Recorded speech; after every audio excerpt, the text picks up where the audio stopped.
Hey everyone, welcome to this episode of Hollywood Breaks. It's great to be with you here today. Episode 101. It's an exciting episode for us. And Keith and I dive straight into it. We don't skip a beat talking about how Regal is going under. There needs to be a reset in Hollywood understanding the theatrical release structure. And really, what's Apple doing? Are they just sitting on their hands? Are they rotting away? We talk about that and many other things on this episode of Hollywood Breaks.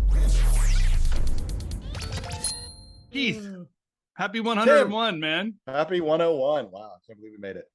Do you know, let's take a moment of seriousness because the Queen has passed away, and that's a major world event that is happening right now. So it's odd to just jump right into anything else without recognizing, wow, the presence, the power, the importance of that position, and truly a gracious person that's done it for a very long time. So yeah, I mean, all sympathies go with the British people and her direct family in particular. 96 years old, and if there's anyone who lived a life of consequence and of just absolute service to her country, it would be Queen Elizabeth, who, as everyone probably knows, became sort of the heir to the throne unexpectedly when her uncle abdicated. And 25 when her father died unexpectedly, largely because the office essentially killed him. And she ascended to that role, and she did it to the best of her ability and admirably. And it's hard to believe that she's gone, because through my entire lifetime I've only known Queen Elizabeth, and it really is the end of an Elizabethan age, and it is definitely a moment in world history, and she left her mark. It's almost like the end of an era as well, because she came from that generation of the stiff upper lip, keep calm, carry on, and I think that generation is somewhat past for the most part. It'll be interesting to see what the next era brings with King Charles taking over. And he's 74 years old, so he's the oldest heir to the throne ever, I think. So it'll be interesting to see what the next few years bring. But she was a force unto herself, and she did her job with honor and duty, and we could only be so lucky to do our jobs and in the way that she did hers. Yeah, grace, understanding, and scrutiny. She's gone through all of that, which has made for some good Hollywood content.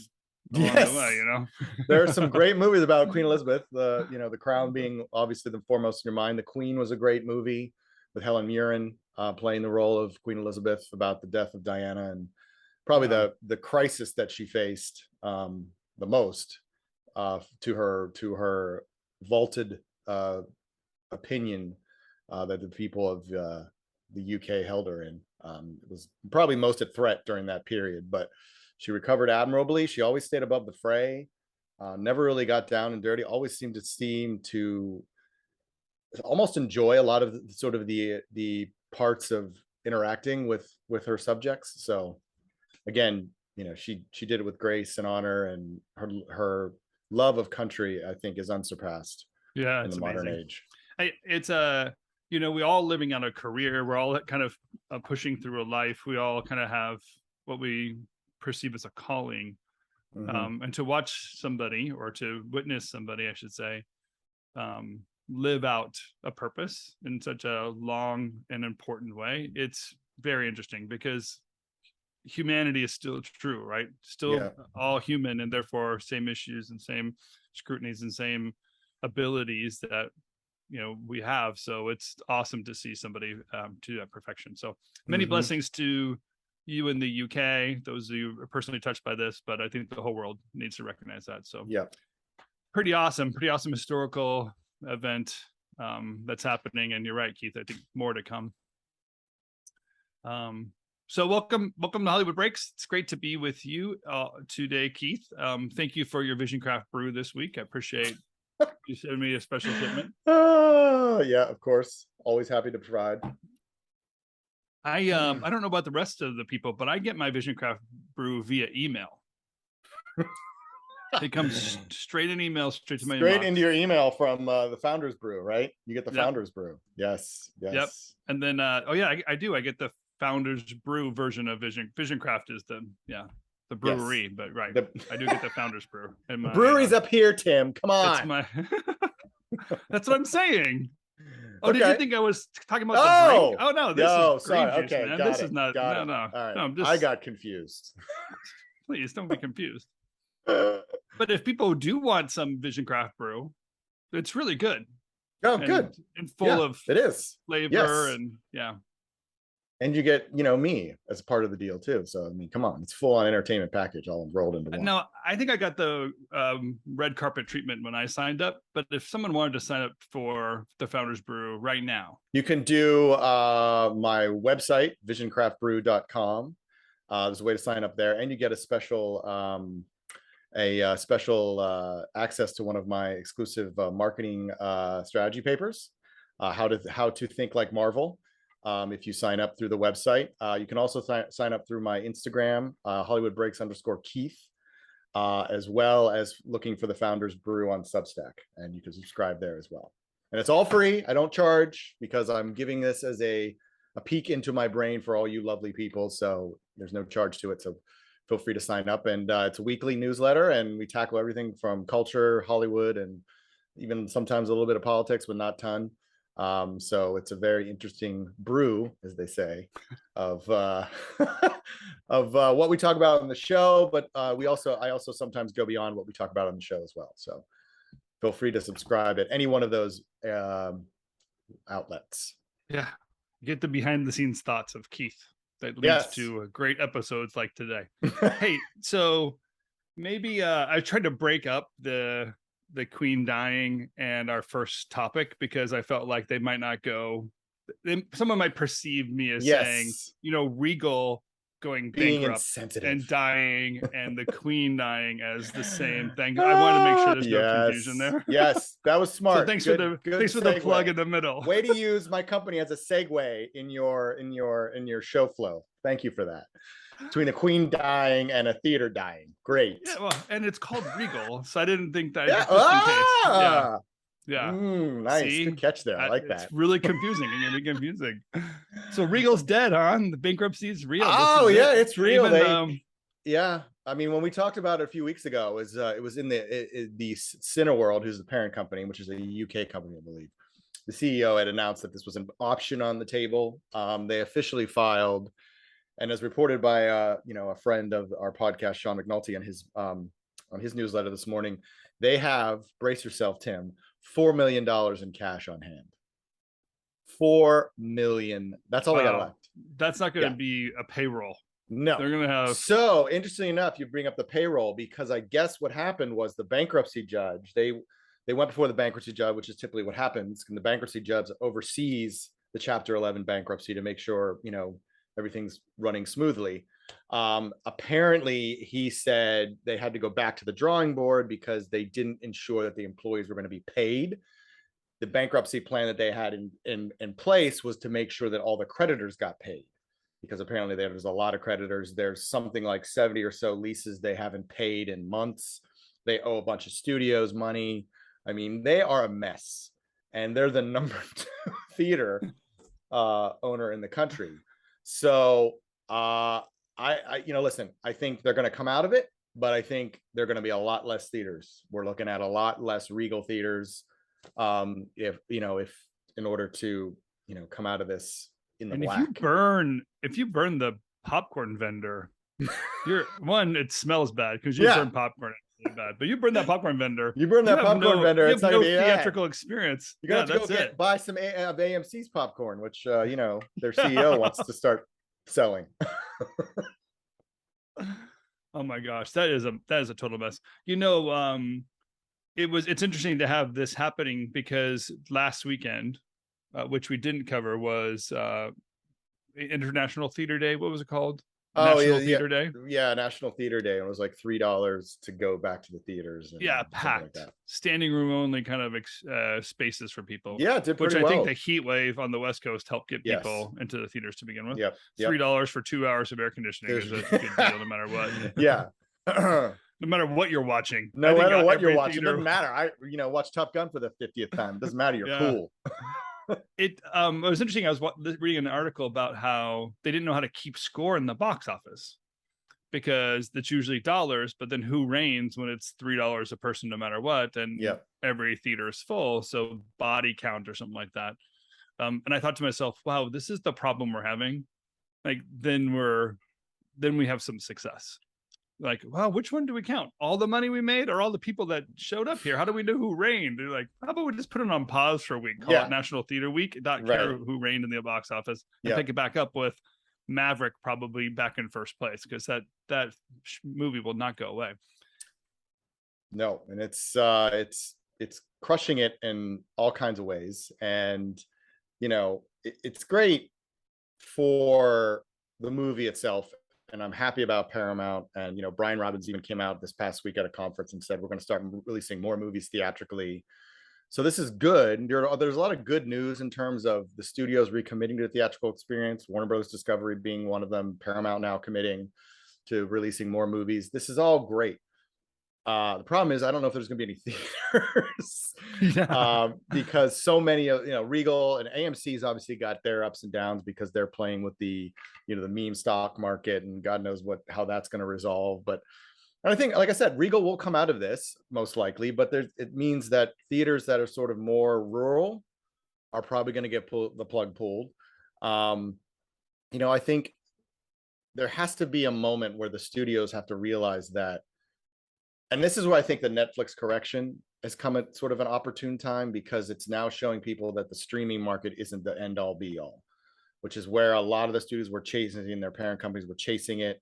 It's like, no, this is where we have to be. Look at Netflix. And now Netflix is having correction, and they're sort of trying to figure out their way forward. We're never going to have an ad supported service. Oh, whoops. Yeah, we are going to have an ad supported service because we need the money. So everything's changing, which is great. And we talked about a lot in this podcast. That's, there's a lot of good things that are coming about with this change that's happening. But I do think the studios have to start stepping up a little bit more in terms of saving the theatrical experience, because the exhibitors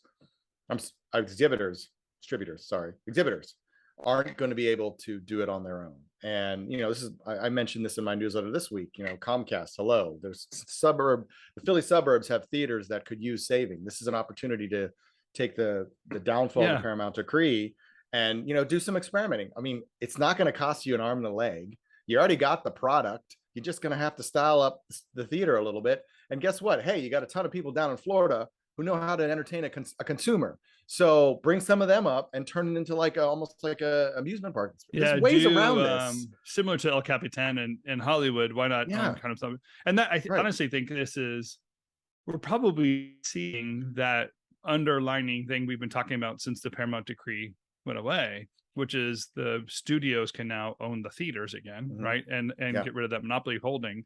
The studios are making the money. Paramount has made $1 billion off of Maverick already. Disney is doing fine with Disney Plus.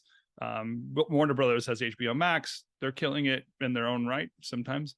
But the opportunity for the studios now to step in as the theaters are going bankrupt, to me, it's the cynic in me, but I honestly think the studios played a game with the theaters to put them in this situation. Why wouldn't they? If you're going to be buying theaters soon, why wouldn't you hold back content? Why wouldn't you pivot, use whatever excuse you had on hand to kind of push them to the limit, and then buy it for pennies on the dollar? So we'll see. This is a prediction, but I'm going to say we're going to see somebody step in here and start. Well, I mean, listen, if you look at all the studios, like I mentioned at the top, Regal owes all these theaters money, all the studios, money. So I could conceivably say Universal saying, okay, hey, we'll give you a 20% break if you give us this theater in XY in that country, or for a price, or we'll give you a break on this if you give us that. And I mean, of all the studios, I think Universal is the one who's been most willing to experiment.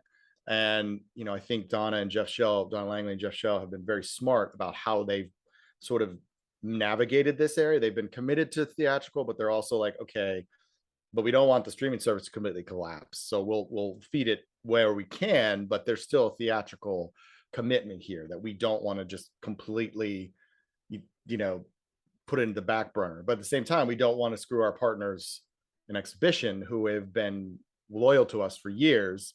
So if we do, they had this whole setup where, if it doesn't make a certain amount of money, after 2 weeks, it goes to a streaming service, but they give some of that money to the exhibitors. So it's not a complete wash for the exhibitors. So I think there's a way forward. It's just, again, this is a bugbear of mine, that just the leadership and the lack of sort of any vision in Hollywood right now is just beyond frustrating to me, because this is Yeah, the to put all the opportunity where pieces vision is together. needed. Yeah. Yeah, for sure. Yeah, interesting time. With all the OTT platforms that have stepped up too, there's obviously was a challenge on one front. Now to have opportunity and challenge on another front, you can see where leadership needs to have a big picture idea of like where they want to go, where they think Hollywood's going to go, where entertainment is best going to be seen. Some of it's not even on these platforms at all, right? There are people being distracted already with, TikTok videos, video games, and NFT Twitter spaces that Yep. don't even show up on the radar of what we call traditional Hollywood. But the reality is that competition is out there. And to try to get new viewers, new followers, new customers in and consuming your content, loving your brands, and keep on coming back, it's a great challenge. Some of what, this is a pivot, by the way, this some of what is you can see where the front runners are kind of I had to tell you that because we didn't do a pre-show Okay. thing, so I'm pivoting. Got it. Yeah, okay, cool. I thought that, dude. You don't have to explain it. I get it. Okay, you sure? Okay, cool. Yes. I wanna just thought it make was sure. funny. I didn't want you to go back. I wanted you to move No, I'm moving forward, baby. Okay. I'm following your lead. Don't worry. So Apple TV is one that has put their foot in the game but hasn't really kind of leaned into it. We at one point were saying Apple should be buying Sony. Sony doesn't have an OTT platform. Apple's across the street. The old Columbia building or TriStar building is where they're living, and clearly they're across the street from it. But now no CMO. Apple TV might be resetting itself here. Well, it's just interesting because Apple TV now joins. So Netflix, their CEO left. Another woman stepped up into that role. Amazon is still looking, although the word on the street is Sue Kroll, who was the former head of worldwide marketing at Warner Brothers and was a consultant on Lord of the Rings, Power of the Rings, their Amazon show, is now in talks to potentially take that role at Amazon Prime. And then Chris Van Amberg, who was the head of essentially the CMO, because he was the head of video marketing at Apple, and that's essentially the CMO, announced this week that he is leaving to spend time with his family. Now, okay, I'm not going to begrudge him wanting to spend time with family. I think it's kind of a cover. I think he got pushed out the door because Apple has been somewhat disappointed by the performance of some of their series, Coda aside. And JP Richards, who was the head of film marketing, he left almost 2 or 3 months ago now. So they're basically leadershipless without, there's nobody sort of running the ship in the sort of streaming world at Amazon or at Apple right now. And it's very interesting because they made such a big deal about pulling all these people from the studios and, we're going to reinvent the wheel. And, that doesn't seem to be the case. And it seems to me that the worlds of tech and how they do things and the worlds of the studio and how certain things are done are sort of colliding, and they're not really meeting in the middle and figuring out a way to make this work. And, we've kind of seen this in action when we had Cami on, someone who's experienced both sides of the coin in terms of streaming and theatrical. When you go into theatrical, as we've talked about this too, like it's a different ball game. It's, it's a campaign from start to finish, and it's months long. And, you get the satisfaction of opening a movie, the disappointment of it not working. Whereas in the streaming world, it's trailer, tile, next. I mean, that's essentially what the world of streaming is. And these people are not built to do that. And there's a lot of what the studio marketing space does so well, which is basically take something that's unknown and make it a cultural event. And that's what the studio marketing people, we saw that done beautifully with Paramount, and what Mark Weinstock and his team were able to do. Even like the success of Coda was based on the kind of the value of the movie itself. The marketing didn't really get it out there. As we know, they slowly rolled it out like, oh, people like it. And they got it closer and closer and closer. And they thought, okay, we'll do a theatrical release, see if we can nominate this for an Oscar. But then truly right afterward, they won the Oscar. What's Apple TV done since then? Like there's no real follow-up. There's no real great studio experience that you get like, oh, the studio that brought you Coda is now back in the game. where we know from past experience, a small upstart that isn't even Oscar nominated, let alone Oscar winner, can launch themselves into a great series of theatrical releases with a good following because they have this amazing infusion. Maybe, you know, an Oscar win on the Apple mantle is just so tiny. You know, they're a $2 trillion company. Yeah, oh sure, we made an extra 100 million over there or whatever. Like, you know, and they're maybe not really feeling it. I think that it's always been sort of their vibe. It's sort of like, we're going to play in this space. We're not going to pay too much attention to it. I mean, ideally, I think in their world, they want to be like HBO. They want to have this like prestige, you know, because the Apple brand started with this sort of idea of being a very prestigious brand. You know, it's their quality products. It's, you know, sleek design. And you know, there's just things that are associated with the Apple brand. And they want to kind of bring that, I think, over to Apple TV Plus. But I don't think they really, at this point, I understand the idea was sort of like, we're just going to exist. And then people are just going to find us because it's, you know, it's a drop in the bucket in our balance sheet. But at this point, they just seem to be rudderless. They don't seem to have an idea, a strategy. They're spending all this money, bringing Brad Pitt in, Martin Scorsese, all these movies. And it's like, that's all well and good, but do you guys know what the hell you're doing with all this stuff? It doesn't seem like you do. Like, people are still having trouble finding Apple TV Plus. Like, you're 2 years into the game now. You have an Oscar-winning film, and they still can't find your damn service. Yeah, and by the way, that's a problem. It's as soon as you turn on your Apple TV, it's the first thing there, but it doesn't even. It's not the first thing. When I turn on my Apple TV, the last place I go was to find out if Apple released a new film. Yes, because it's a platform for everything else. It's a platform. Yeah, I mean, I think there's a. Oh, go ahead. Sorry. I was gonna say, like, just again, like the ability to choose. I feel like Amazon struggles with the same thing. Amazon's the right platform if you're looking for a film, any film if you know what film you want to watch, you can basically search for it on Prime and then it's there. So that's the best part of it. But if they're releasing their new content, I don't think of watching new content on Amazon Prime first. Well, you know, I'm a cinema geek, but I would think like the first place I want to watch a film would be in the theater, and then the theater going to OTT. I have that kind of mindset. So I think the challenge of these platforms in the marketing side is changing my mindset of it's not television, it's film. Even though they're releasing it on my TV to do it with. Yeah. I mean, I think that, I still think that the streamers are leaving a lot of money on the line by not doing theatrical releases. It's just, we're starting to get a lot of evidence with Halloween Kills, Dies, whatever the second Halloween was. Yeah. And Batman, where both did really well on streaming and it was a simultaneous release and they did really well in the box office. There's an opportunity here that the streamers are just ignoring because they want the service to be the first place you go. And I think you're right. And again, this goes back to the problem that we've been talking about for almost going on 2.5 years now. What is a film? What is a movie? What does it mean? If it premieres on Netflix, is it still a movie, or is it just a TV movie? Like, you know, what are those distinctions? And I think, you know, we kind of know what Amazon's play is. They want people to just stay on Amazon. Like, if you stay and watch a show, don't unsubscribe.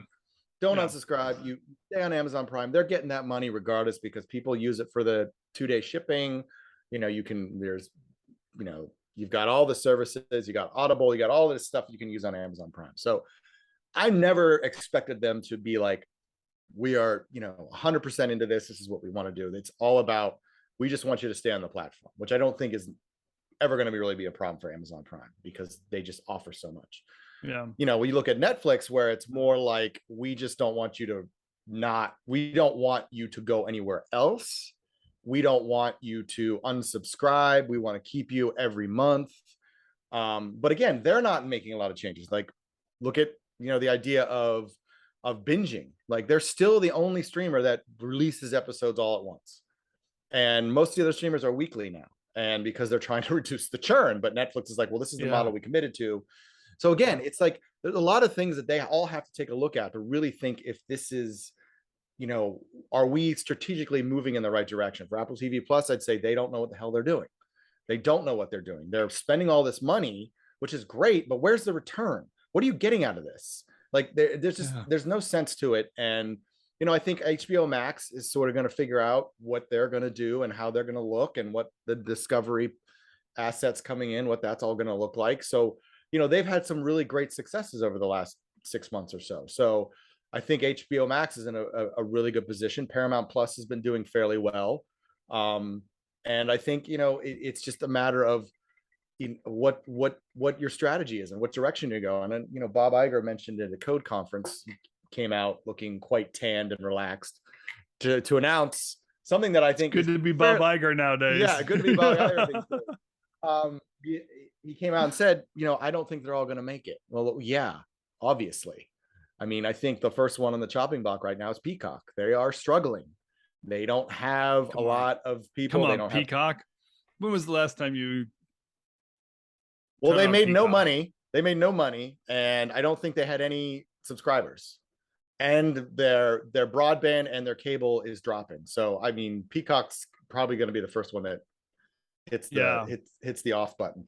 Yeah, they should buy up the theaters in Philadelphia, because the OTT, they'll get more viewers in the 4 theaters in Philadelphia than they will on Peacock. But just think about what you could do with the lobby. It could be just like Comcast properties. You could have Xfinity. You could have Peacock. You're still on the...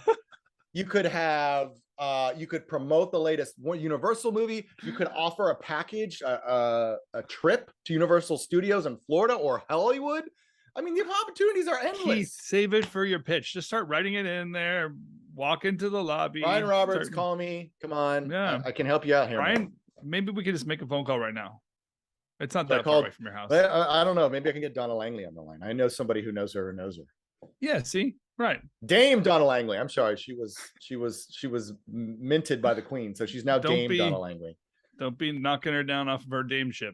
No, I'm not knocking her down her dameship. She probably deserves it. She's one of the foremost leaders in Hollywood at the moment. One of the few that I actually respect. Yeah. That's leadership we can actually stand behind. Yes, I like that. Leadership I can actually stand behind. Exactly. And that's not just so she gets you in the meeting with Brian, so you can tell him to buy the theaters. Yeah. Yes, exactly. Yeah. I think you should just, you go to those black tie events in Philadelphia anyway. The $20,000 plate dinners. Why don't you just talking to Brian when you're there? I probably should at this point. I'll probably run into him at some event down the road, if a black tie event. Yeah, I mean he subscribes to the Founders Brew, so you know that he's hanging out at the Liberty Bell bar drinking that right now. Yep, Liberty Bell bar, baby. Your favorite spot, still kicking. That is my favorite spot. It survived the pandemic, man. It didn't go under. It did. Of course, it's like the greatest. All right, my friend.